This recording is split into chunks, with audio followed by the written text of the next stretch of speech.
মুরগি রান্না করব। মুরগি রান্নার জন্য সরিষার তেল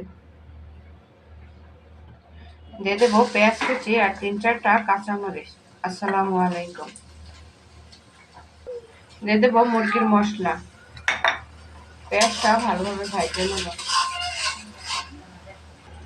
আদা রসুন বাটা,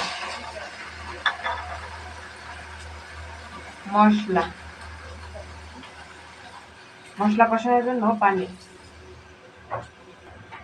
মশলাটা ভালোভাবে কষিয়ে নেব। মশলা কষানো হয়ে গেছে, দিয়ে দেবো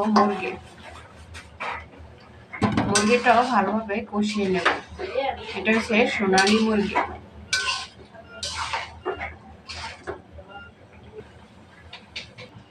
ডিম দিয়ে লাউ রান্না করব। লাউ রান্নার জন্য সরিষার তেল। লাউ রান্নার জন্য পেঁয়াজ কুচি। পেঁয়াজ ভাজা হয়ে গেছে, মশলা কষানো হয়ে গেছে। লাউটাও 5 মিনিট কষিয়ে নেব। তারপরে সিদ্ধ হওয়ার জন্য ঝোল দেব।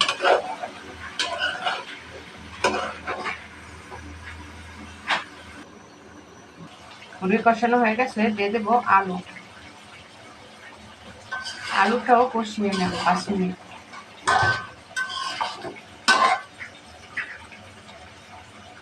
লাউ কষানো হয়ে গেছে, সিদ্ধ হওয়ার জন্য গরম পানি। জল বলকে আসে, সিদ্ধ করে রাখা ডিম।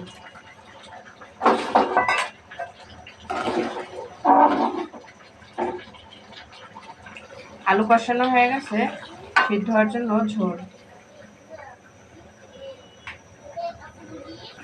লাউ রান্না হয়ে গেছে, ধনিয়া পাতা।